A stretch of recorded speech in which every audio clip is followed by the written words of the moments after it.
coexistence with this violence.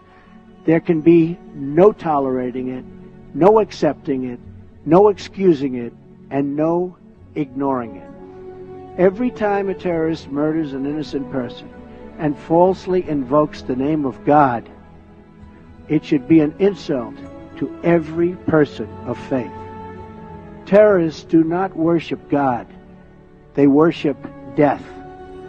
If we do not act against this organized terror, then we know what will happen and what will be the end result.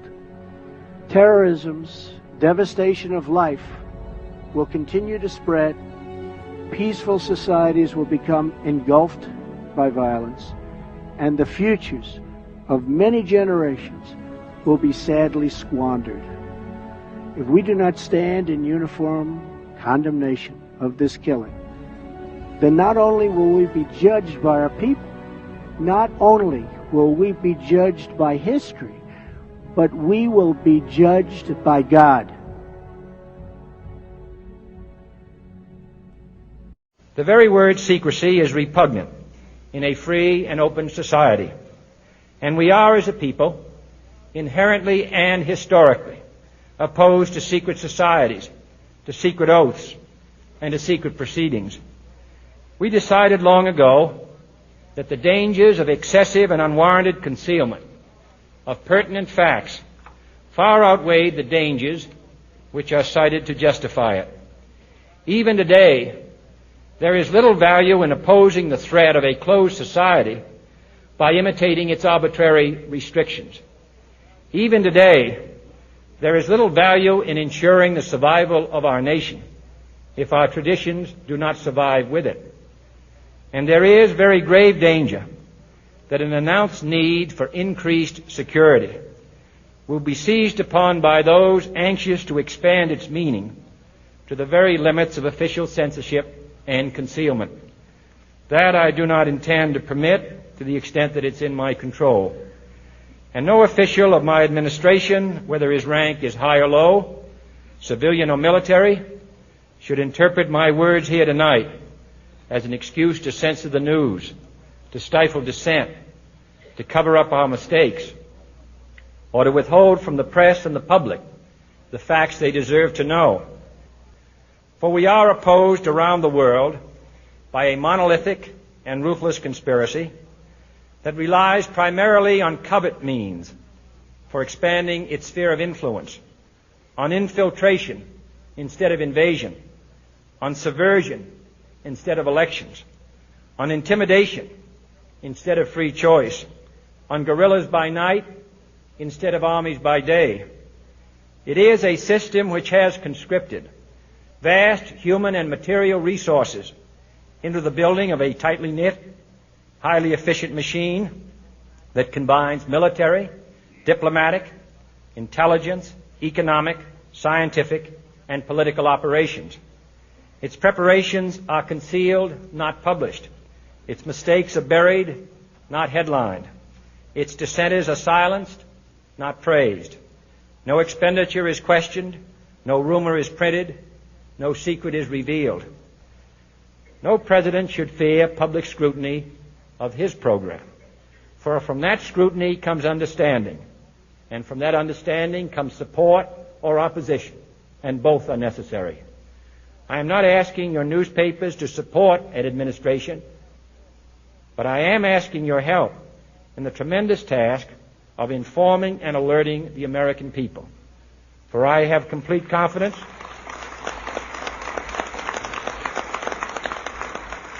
in the response and dedication of our citizens whenever they are fully informed. I not only could not stifle controversy among your readers, I welcome it. This administration intends to be candid about its errors. For as a wise man once said, an error doesn't become a mistake until you refuse to correct it. We intend to accept full responsibility for our errors, and we expect you to point them out when we miss them. Without debate, without criticism, no administration and no country can succeed, and no republic can survive. That is why the Athenian lawmaker Solon decreed it a crime for any citizen to shrink from controversy. And that is why our press was protected by the First Amendment, the only business in America specifically protected by the Constitution, not primarily to amuse and entertain, not to emphasize the trivial and the sentimental, not to simply give the public what it wants, but to inform, to arouse, to reflect, to state our dangers and our opportunities, to indicate our crises and our choices, to lead, mold, educate, and sometimes even anger public opinion. This means greater coverage and analysis of international news, for it is no longer far away and foreign, but close at hand and local. It means greater attention to improved understanding of the news, as well as improved transmission. And it means, finally, that government at all levels must meet its obligation to provide you with the fullest possible information outside the narrowest limits of national security.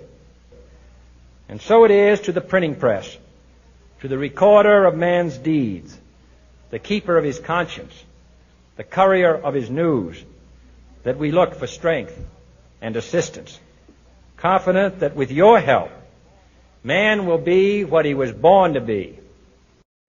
How do you get to Wonderland? Over the hill or under land?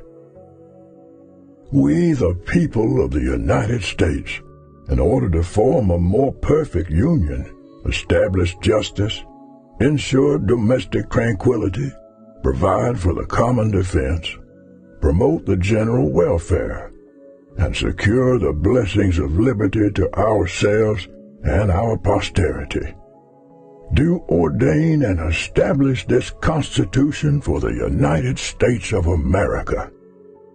I am Ingersoll Lockwood, and I shall be your guide as we travel through time and space. It all began and lasted for 6 weeks during a hot Philadelphia summer in 1787.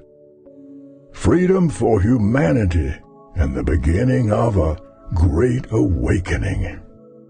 But where there is good, there is always evil. One cannot exist without the other.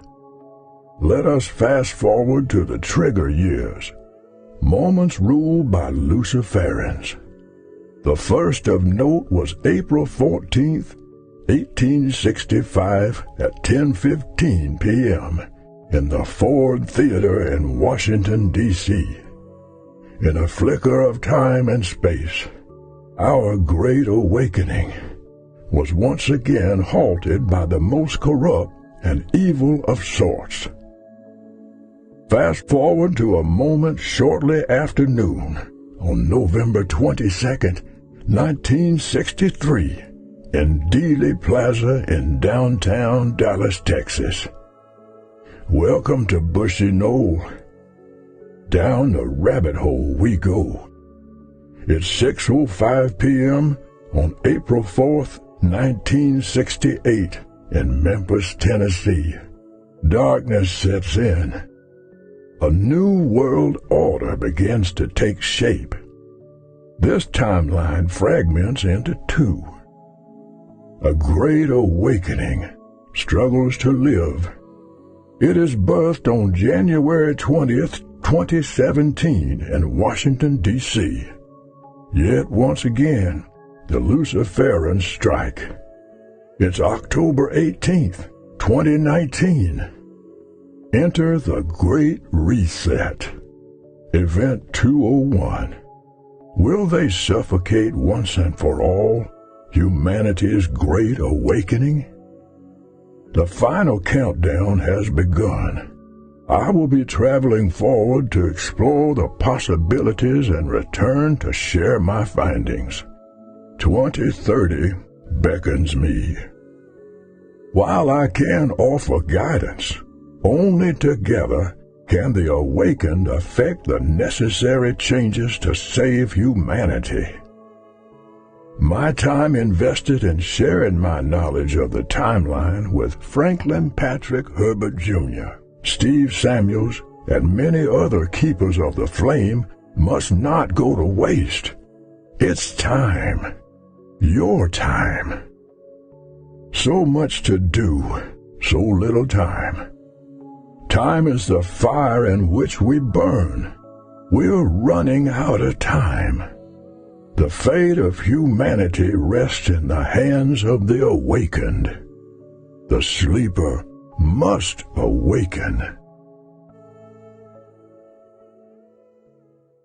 Our movement is about replacing a failed and corrupt political establishment with a new government controlled by you, the American people. The Washington establishment and the financial and media corporations that fund it exist for only one reason: to protect and enrich itself. The establishment has trillions of dollars at stake in this election. For those who control the levers of power in Washington and for the global special interest, they partner with these people that don't have your good in mind. Our campaign represents a true existential threat like they haven't seen before. This is not simply another 4-year election. This is a crossroads in the history of our civilization that will determine whether or not we, the people, reclaim control over our government. The political establishment that is trying to stop us is the same group responsible for our disastrous trade deals, massive illegal immigration, and economic and foreign policies that have bled our country dry. The political establishment has brought about the destruction of our factories and our jobs as they flee to Mexico, China, and other countries all around the world.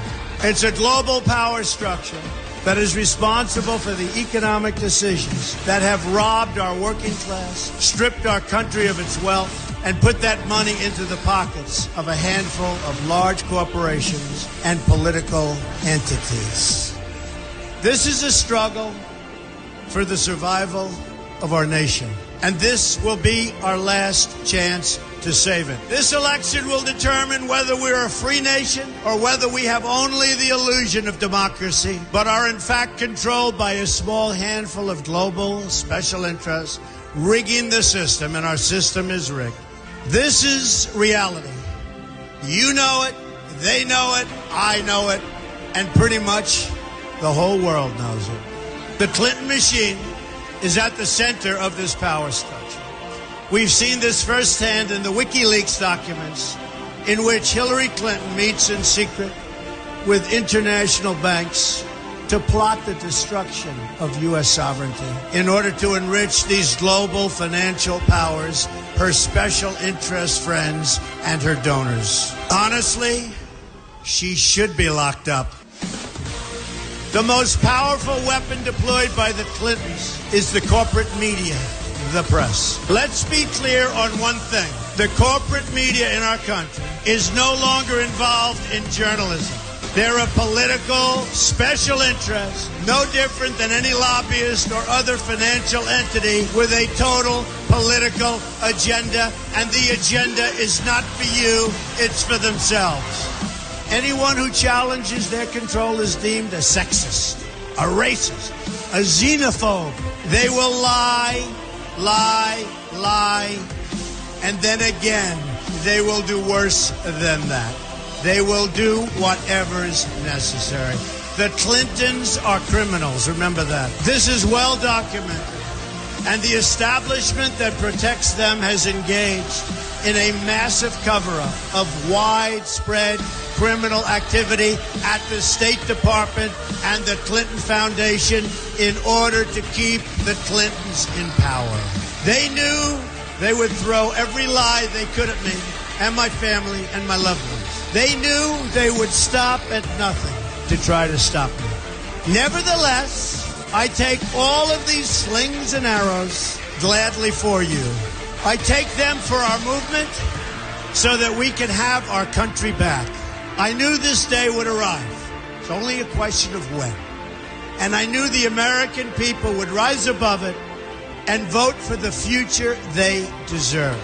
The only thing that can stop this corrupt machine is you, The only force strong enough to save our country is us. The only people brave enough to vote out this corrupt establishment is you, the American people. Our great civilization has come upon a moment of reckoning.